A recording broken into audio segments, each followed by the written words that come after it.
Ito, luluto kami ng rabong na dahil wala kaming baboy, chicharon ang gagamitin namin. Mga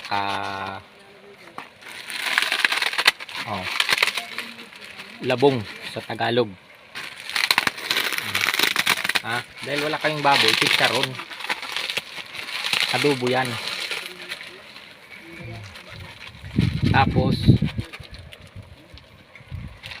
imikos-mikos na yan. Kinamay na po, insan.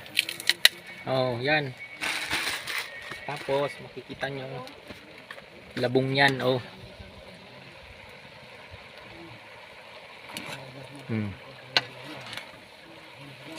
Tapos imikos-mikos. Mga 5 minutes luto na po ito. Kakain na kami. Okay. Labong with chicharon.